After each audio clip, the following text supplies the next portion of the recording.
রাষ্ট্রের আয় ব্যয়ে সবচেয়ে বড় অঙ্কের বাজেট দিল বিএনপি সরকার। জিডিপি প্রবৃদ্ধি 6.5% ও মূল্যস্ফীতি 7.5% রাখার লক্ষ্য।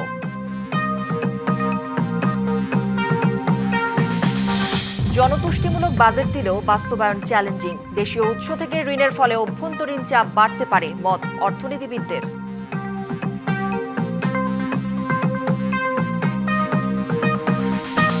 গণমানুষের প্রত্যাশা ধারণ করতে পারেনি নতুন সরকার, দাবি জামায়াতের। ঋণ নির্ভর বাস্তবতা বিবর্জিত উচ্চাভিলাষী বাজেট, মন্তব্য এনসিপির।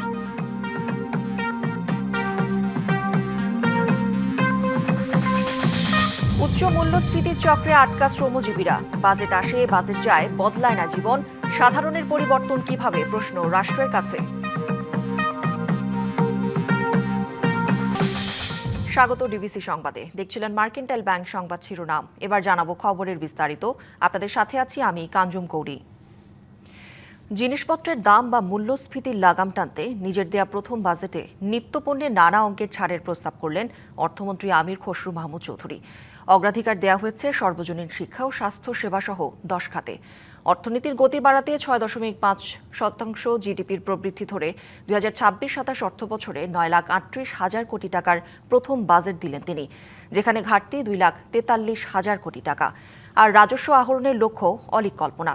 বিশ্লেষকরা বলছেন, গণতান্ত্রিক সরকারের প্রস্তাবিত বাজেটে আমলাতান্ত্রিক কাঠামোর ছক থেকে বের হতে পারেনি নির্বাচিত সরকারের অর্থমন্ত্রী।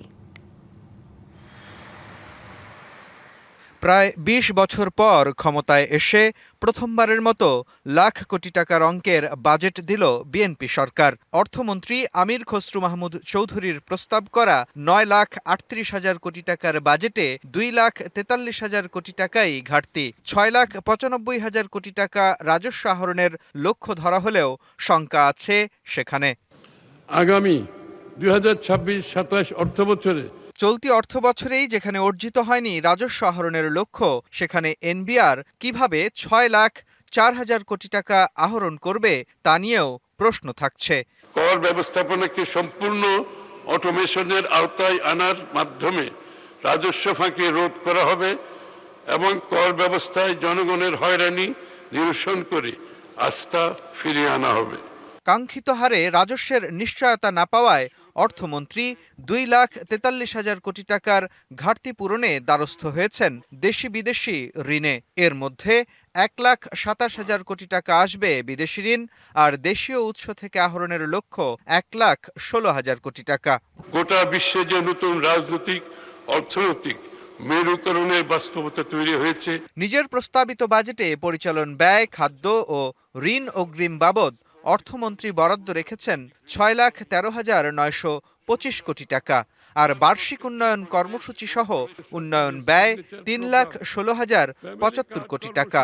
তবে শঙ্কার বিষয় হল, নতুন বাজেটে 1,27,500 কোটি টাকাই ব্যয় ধরা হয়েছে সরকারের নেয়া ঋণের সুদ বাবদ। সীমাবদ্ধতা ও চ্যালেঞ্জ সত্ত্বেও আমরা মনে করি নতুন বাজেট অর্থনীতিতে ইতিবাচক পরিবর্তনের সূচনা করবে। বিনিয়োগ বান্ধব পরিবেশ সৃষ্টি, কর্মসংস্থান সৃষ্টি, উদ্যোক্তা বিকাশ এবং উৎপাদনশীল খাতের সম্প্রসারণের মাধ্যমে অর্থনীতিকে আরো গতিশীল, শক্তিশালী করা হবে।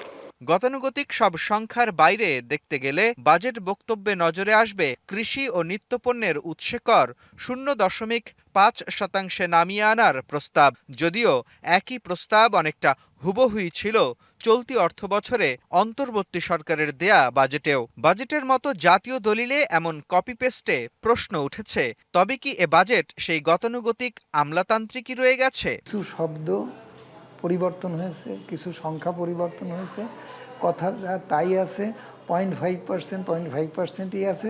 আগের কাঠামোর মধ্যে থেকে এগুলো বদলিয়ে যে বাজেট এসে সামনে দাঁড়ায়, সে বাজেট আর যাই করুক মানুষের কল্যাণে আসে না। জ্বালানির তীব্র সংকট, বেহাল ব্যাংক খাত, বিনিয়োগ নেমেছে শূন্যের কোটায়। এমন পরিস্থিতিতে ঘুরে দাঁড়ানোই যেখানে বড় লক্ষ্য, তেমন বাস্তবতায় গণতান্ত্রিক, মানবিক ও অন্তর্ভুক্তিমূলক অর্থনীতির অভিযাত্রার বাজেট নিয়ে হাজির হলেন অর্থমন্ত্রী। যদিও আমলা নির্ভর বাজেট তৈরির প্রক্রিয়ায় অর্থমন্ত্রীর নিজের সম্পৃক্ততা কতটুকু আছে সে নিয়ে প্রশ্ন আছে বিশ্লেষকদের। ওভারঅল আমরা কাট পেস্টটা আশা করি না, আমরা আশা করব যে কাট পেস্টের বাইরে কিছু না কিছু স্ট্র্যাটেজি ভিশন সেগুলো গাইড করেছে। বিশেষ করে এটা পলিটিক্যাল গভর্নমেন্ট, ইলেক্টেড গভর্নমেন্ট এবং অনেক বছর পরে গণতান্ত্রিকভাবে নির্বাচিত হয়েছে। মানুষের আশা আছে, সরকারেরও দায় আছে টু ভোটার্স এবং ইকোনমিকে সচল করার জন্য। প্রথম বাজেটে নানা খাতে শুল্ক ছাড় আর বিনিয়োগে কর ছাড়ের প্রস্তাব থাকলেও বিশ্লেষকরা মনে করছেন গতানুগতিক কাঠামোতে প্রস্তাবিত বাজেট সরকারের জন্য বাস্তবায়ন কঠিন হবে। মোস্তফা মাহবুব, ডিবিসি নিউজ, ঢাকা। নতুন অর্থ বছরে সাধারণ মানুষকে স্বস্তি দিতে নিত্যপণ্য সহ বেশ কিছু পণ্যে শুল্ক ছাড় দিয়েছে সরকার। ফলে কমছে কৃষি ও ভোগ্য পণ্য সহ প্রায় 60টি পণ্যের দাম। একই সাথে দাম কমছে বিভিন্ন সেবারও। তবে কর বাড়ানোর কারণে দাম বাড়ছে অনেক পণ্যেরও। ২০২৬-২৭ অর্থ বছরের বাজেটে কর অব্যাহতির প্রস্তাব পেয়েছে বেশ কিছু খাত। ফলে ভোক্তার বাজারের তালিকায় দাম কমবে অনেক কিছুর। চাল, ধান, গম, আলু, পেঁয়াজ, ভোজ্য তেল সহ 60টি পণ্যের আমদানির উৎসে কর কমানোর প্রস্তাব করেছেন অর্থমন্ত্রী। এইসব পণ্যের তাই আগের চেয়ে দাম কমবে। বাজার করতে গিয়ে গৃহকর্তা তো খুশি, কিন্তু গিনিরও যে মন ভালো থাকা চাই তার কথাও এবারের বাজেটে ভেবেছেন অর্থমন্ত্রী। কমছে স্বর্ণ ও স্বর্ণালংকারের দাম। উন্নত চিকিৎসা পাওয়ার অধিকার সবার। কিডনি ডায়ালাইসিস ফিল্টারের অগ্রিম আমদানি কর ৫% মওকুফ করে দাম কমবে এ সেবারও। হার্টের রিংয়ের দাম কমাচ্ছে সরকার, দাম কমবে চোখের লেন্সের দামও। সুস্থ থাকতে শুধু চিকিৎসা ব্যবস্থার উন্নতি করলেই হয় না, নিশ্চিত করতে হয় দূষণমুক্ত পরিবেশেরও। তাই তো ইলেকট্রিক বাস, ট্রাক সহ অন্যান্য যানবাহনের দাম কমানো হয়েছে। দাম কমতির তালিকায় আছে সৌরবিদ্যুৎও। এত সব সুখবর প্রিয়জনকে জানাতে মোবাইল ফোনে আর গুনতে হচ্ছে না বাড়তি খরচ। কারণ প্রস্তাবিত বাজেটে মোবাইল ব্যবহারকারীদের জন্য দারুণ সুখবর দিয়েছেন অর্থমন্ত্রী। ভোক্তা পর্যায়ে কমে আসছে computer printer, portable automatic data processing machine, computer monitor এবং প্রিন্টারের দাম। শিল্পের উৎপাদন বাড়াতে কমানো হচ্ছে শিল্পের কাঁচামালের দাম, সেই সাথে কমবে টায়ার এবং টিউবের দামও। এছাড়াও দাম কমেছে washing machine, flash memory, smart card, শিশু খাদ্য, ফ্রিজ, মশলাসহ বেশ কিছু পণ্যেরও। এদিকে ধূমপায়ীদের জন্য কোনো সুখবর থাকছে না, বাড়ছে সিগারেটের দাম, বাড়বে উৎপাদিত অ্যালকোহলের দামও। অনেকের পছন্দের তালিকায় শীর্ষে থাকা কাজু বাদাম আমদানিতে বাড়তি শুল্ক বসাতে যাচ্ছে সরকার। বাড়তে পারে হিমায়িত মাছের দামও। দাম বাড়ছে তেল চালিত গাড়ি, আমদানি করা টাইলস, স্যানিটারি ওয়্যার, বেসিন, বিদেশি ফোম, বিদেশি মাইক্রোওভেনের। এছাড়াও দাম বাড়ছে বিদেশি খেলনা, নিকোটিন পাউচ, সুগন্ধ নির্যাস, বাইসাইকেল, ডিটারজেন্ট এবং ট্রান্সফরমারের। এত সব দাম বৃদ্ধির খবরে চিন্তার আকাশ যখন মাথায় ভেঙে পড়ে, তখন নিজের গড়া বাড়িতে একটু শান্তির নিঃশ্বাস নেবেন তাতেও বাধ সেধেছে। কারণ বাড়ি বানানোর মূল উপকরণ রড ও এ জাতীয় উপাদানের ওপর উৎপাদন পর্যায়ে বাড়ছে কর, ফলে এ খাতেও খরচ বাড়ছে আপনার। এছাড়াও দাম বাড়ছে বিদেশি প্রসাধনী এবং বিলাসী খাবারেরও। Rifat Tasnova, DBC news, Dhaka. জনতুষ্টিমূলক বাজেট দিয়েছে বিএনপি সরকার, তবে এর বাস্তবায়ন চ্যালেঞ্জিং, এমন মন্তব্য করেছেন সাবেক অন্তর্বর্তী সরকারের অর্থ উপদেষ্টা সালেউদ্দিন আহমেদ। ২০২৬-২৭ অর্থ বছরের প্রস্তাবিত বাজেট প্রতিক্রিয়ায় এই অর্থনীতিবিদ আরও বলেন, জনগণের ম্যান্ডেট নিয়ে ক্ষমতায় আসায় রাজনৈতিক সরকার হিসেবে এই বাজেট ঠিক আছে, তবে সরকারকে অগ্রাধিকার ঠিক করে দ্রুত বাস্তবায়নে কাজ করতে হবে। অনেকটা জনতুষ্টিমূলক একটু, যে ম্যান্ডেট আছে, অনেক কিছু বলেছে তা আসবে, এটা পপুলার ভোট নিয়ে আসছে, তবে মানুষকে একটু তো সন্তুষ্ট করতে হবে। এই বাজেটটা ইমপ্লিমেন্টেশনটা খুব চ্যালেঞ্জ হবে, মানে আরেকটু বাস্তব ভিত্তিক হইতে হবে। ইমপ্লিমেন্টেশনের বাজেটও দিয়ে দিয়েছে, এখন এটা করতে হবে, বিভিন্ন প্রায়োরিটিগুলো সেট আপ করতে হবে। কারণ অনেক কিছু বলেছে করবে, সবগুলো করা সম্ভব হবে না, তাদেরকে একটা বেছে নিতে হবে এবং প্রথম থেকেই কিন্তু প্রায়োরিটিগুলো ঠিক করে ইমিডিয়েটলি কাজ শুরু করতে হবে। নতুন অর্থ বছরের বাজেটকে একটি চিন্তাশীল বাজেট বলে আখ্যা দিয়েছেন সিপিডির সম্মাননীয় ফেলো দেবপ্রিয় ভট্টাচার্য। এছাড়া দেশীয় উৎস থেকে ঋণের কারণে অভ্যন্তরীণ চাপ বাড়বে এমন শঙ্কা সিপিডির গবেষণা পরিচালকের। তবে ভঙ্গুর অর্থনীতি পুনরুদ্ধারে বাজেট বাস্তবায়ন চ্যালেঞ্জ হিসেবে দেখছেন Dhaka chamber of commerce and ইন্ডাস্ট্রির সভাপতি। নতুন অর্থবছরে সাধারণ মানুষকে স্বস্তি দিতে নিত্যপণ্য সহ বেশ কিছু পণ্যে শুল্ক ছাড় দিয়েছে সরকার। বিএনপি সরকারের বাজেটকে চিন্তাশীল বাজেট বলে মন্তব্য করেছেন বেসরকারি গবেষণা প্রতিষ্ঠান সিপিডির সম্মাননীয় ফেলো ও অর্থনীতিবিদ ডক্টর দেবপ্রিয় ভট্টাচার্য। সরকার অর্থনীতিতে চাঞ্চল্য আনার জন্য বিনিয়ন্ত্রণ এবং একই সাথে উদারীকরণের উপর বড় জোর দিয়েছে। নীতি কাঠামো নিঃসন্দেহে খুবই শক্তিশালী এবং সেই অর্থে সূক্ষ্মভাবে বিচক্ষণের সাথে তৈরি হয়েছে, কিন্তু এই নীতি কাঠামোকে বাস্তবায়ন করার জন্য যে আর্থিক ভিত্তি, যে আর্থিক কাঠামো, সেটা অত্যন্ত দুর্বল।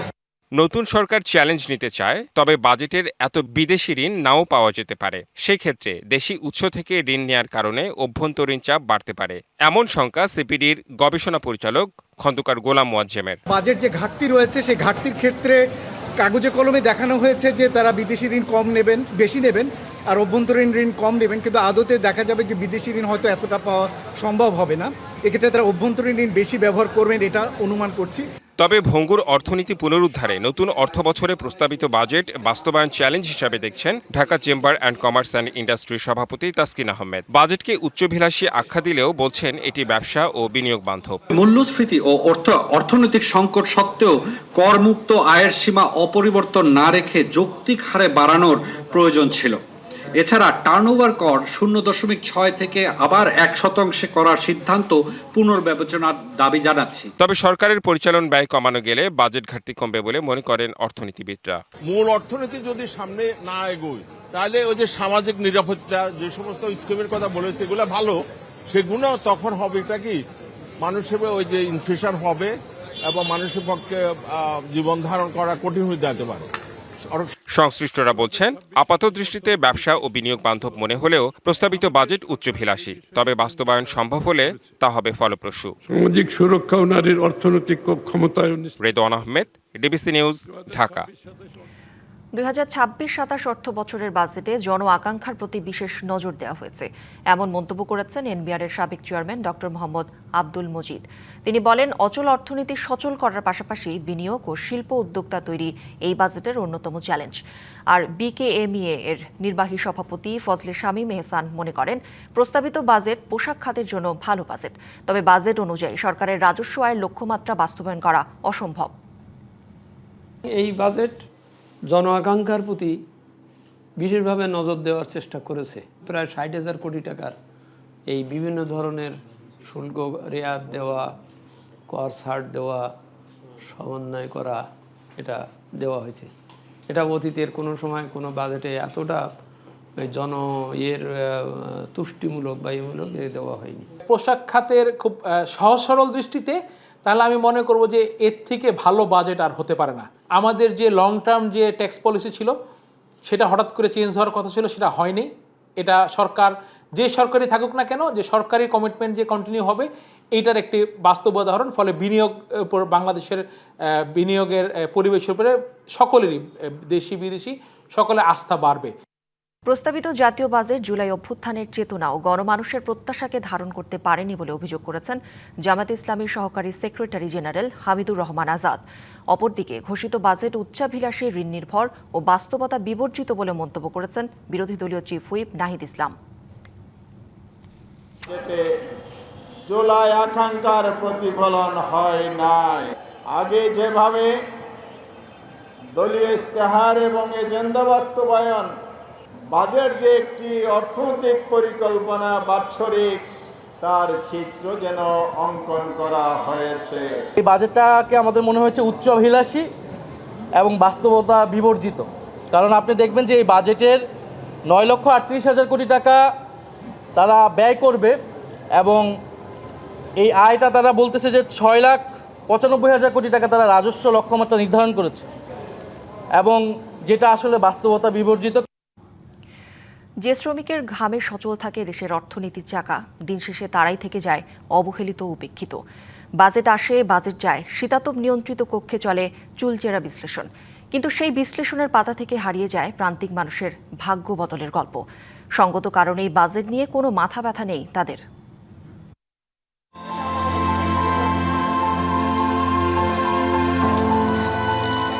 প্রতি বছর জুন এলেই হিসাব নিকাশের মহাযজ্ঞ শুরু হয় জাতীয় সংসদে।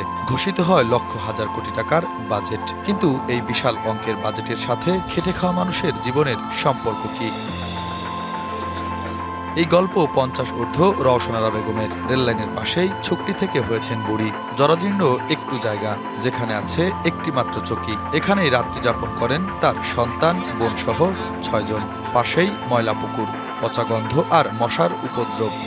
আমি সরকারের থাইয়া এতদিন যে আমি এখানে, আমার কোনো অনুদান দেয় নাই সরকারের থাইয়া। জাগরে আছে তাগরেই দেয়, আর যে জাগরের নাই অসহায় সেগুলো তো কিছুই দেয় না। কেন গরিব মানুষের করে বড়লোক মানুষেরা চিনে না, পরিবর্তন আমরা কোনো কিছু পাই না।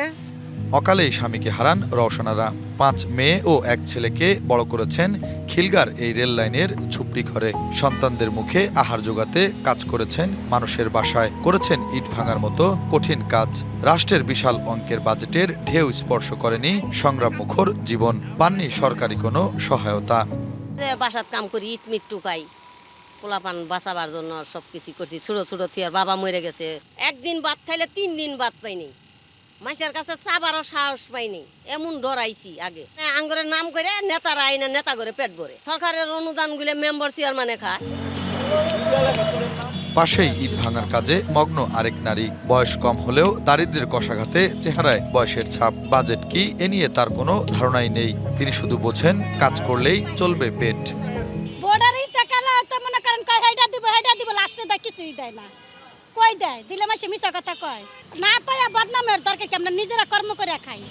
সূর্য ওঠার আগেই 70 ঊর্ধ্ব শামসুন নাহারের শুরু হয় জীবন সংগ্রাম। চায়ের ফ্লাক্সি তার বেঁচে থাকার সম্বল। ঘরে 80টি পর বৃদ্ধ, পক্ষাগতগ্রস্ত স্বামী। বাজেট বা সরকার নিয়ে তাদের নেই কোনো মাথা ব্যথা।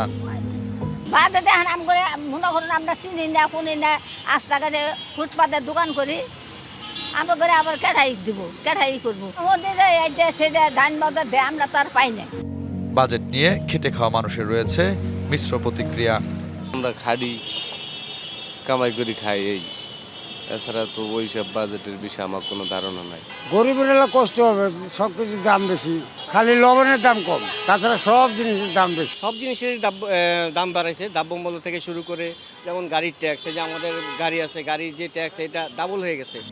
অর্থনীতিবিদরা বলছেন কর্মসংস্থান ও মজুরি বৃদ্ধি না হওয়ার পাশাপাশি উচ্চ মূল্যস্ফীতির চক্রে আটকা শ্রমজীবী মানুষের জীবন।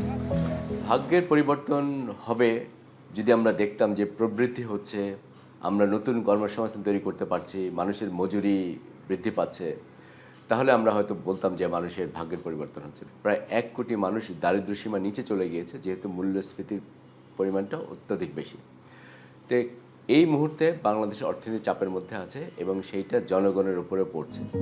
শীতাতাপ নিয়ন্ত্রিত কক্ষে প্রণীত বিশাল অঙ্কের বাজেট কিভাবে পরিবর্তন করতে পারে খেটে খাওয়া মানুষের জীবন? এ প্রশ্নের জবাব খোঁজার দায় রাষ্ট্রের। শুভ খান, ডিবিসি নিউজ, ঢাকা। জাতীয় নিরাপত্তা এবং সামরিক সক্ষমতা বৃদ্ধিতে এবারও প্রতিরক্ষা খাতে বরাদ্দ বাড়িয়েছে সরকার। 2026-27 অর্থ বছরের প্রস্তাবিত বাজেটে প্রতিরক্ষা খাতের জন্য বরাদ্দ রাখা হয়েছে 42,497 কোটি টাকা, যা বিদায়ী অর্থ বছরের তুলনায় প্রায় 1,835 কোটি টাকা বেশি। সশস্ত্র বাহিনীকে আরও পেশাদার, অস্ত্রের আধুনিকায়ন এবং প্রশিক্ষণের সহায়তায় এই বিশেষ অগ্রাধিকার বলে মন্তব্য করেছেন নিরাপত্তা বিশ্লেষকরা।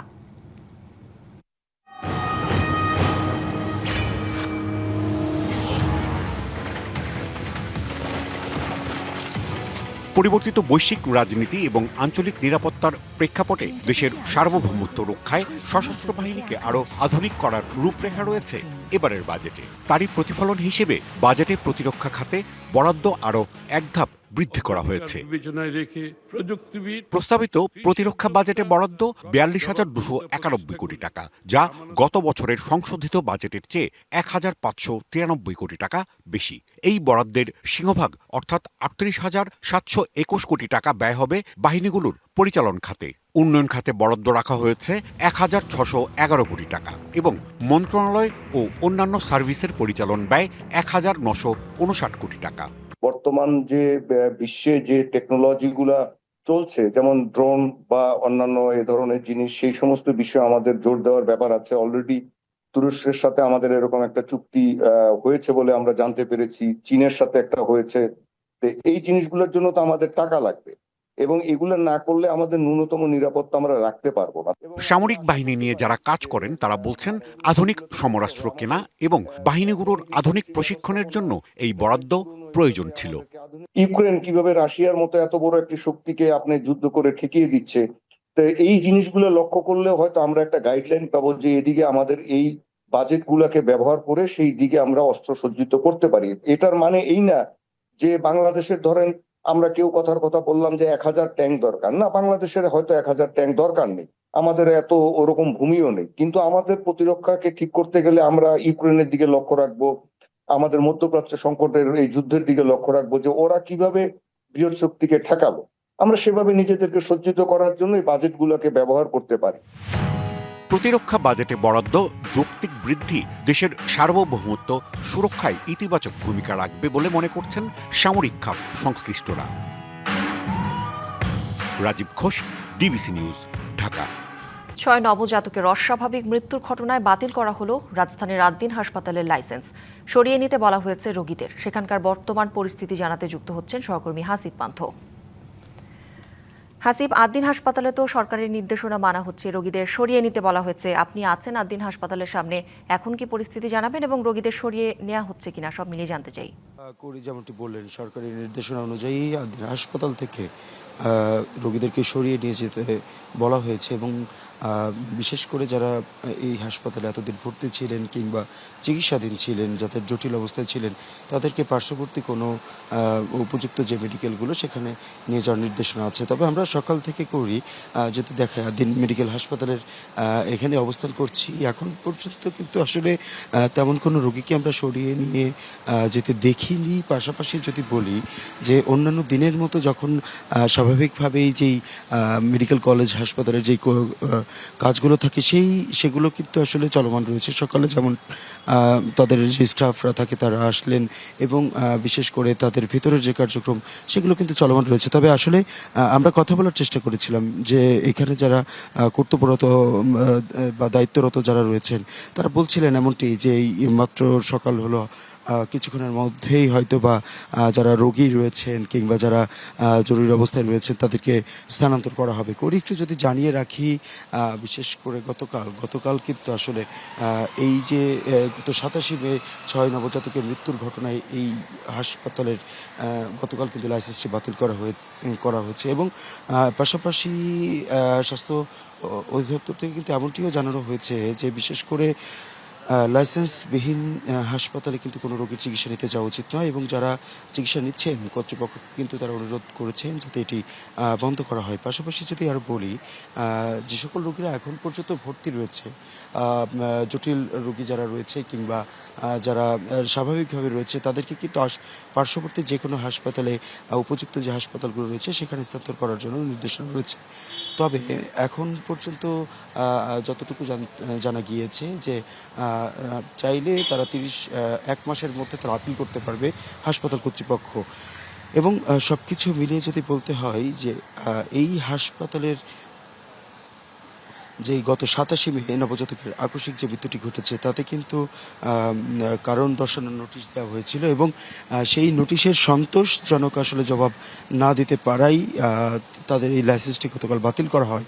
এবং সব কিছু মিলিয়ে বিশেষ করে যে হাসপাতাল কর্তৃপক্ষ যারা রয়েছে তারাও তাদের নিজেদের জায়গা থেকে তো বলছে তাদের কোনো ফল্ট নেই, এমনটি কিন্তু গতকালকে বলেছে বলেও আমরা জানতে পেরেছি। এছাড়া সব কিছু মিলিয়ে এখন পর্যন্ত সকাল থেকে আমরা এখানে অবস্থান করছিলাম, কোনো রোগীকে আমরা এখন পর্যন্ত স্থানান্তর করা কিংবা যেই প্রসেসিং বা যেই কার্যক্রমটি ছিল সেটা কিন্তু এখন পর্যন্ত আমরা দেখতে পাইনি। তবে যদি পরবর্তী সময়ে কোনো রোগী পার্শ্ববর্তী কোনো হাসপাতালে স্থানান্তর হয় কিংবা হাসপাতাল বন্ধের যেই ঘোষণাটি দেওয়া হয়েছে, লাইসেন্স বাতিলের যে ঘোষণাটি দেওয়া হয়েছে, তারই প্রেক্ষিতে যদি রোগীরা স্থানান্তরিত হয় কিংবা নিজ উদ্যোগে সরে যায়, এরকম কোনো তথ্য যদি পাই, কাঞ্জব করি, অবশ্যই সেটি আপনার মাধ্যমে জানিয়ে দেওয়ার চেষ্টা করব।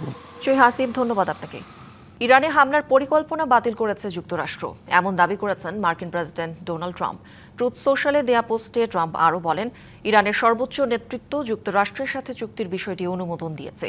ট্রাম্প আরও জানান, ইরান ও যুক্তরাষ্ট্রের পাশাপাশি ইসরায়েল, সৌদি আরব, সংযুক্ত আরব আমিরাত, কাতার, তুরস্ক, পাকিস্তান, বাহরাইন, কুয়েত, জর্ডান, মিশর সহ অন্যান্য দেশও এই চুক্তির চূড়ান্ত বিষয়গুলোকে অনুমোদন দিয়েছে। শিগগিরই এই চুক্তি সইয়ের স্থান ও সময় জানানো হবে। তবে ইরানের পররাষ্ট্র মন্ত্রণালয়ের মুখপাত্র ইসমাইল বাঘেই ট্রাম্পের এই দাবি নাকচ করে দিয়েছেন। তিনি বলেন, ওয়াশিংটনের সাথে যুদ্ধবন্ধে চুক্তি নিয়ে এখনো কিছুই চূড়ান্ত হয়নি। সংবাদে এই ছিল এখনকার মতো। ডিবিসি নিউজের সংবাদগুলো পড়তে ভিজিট করুন dbcnews.tv আর ভিজিট করুন ডিবিসির ফেসবুক পেজ এবং ইউটিউব চ্যানেল। ডিবিসির সঙ্গেই থাকুন।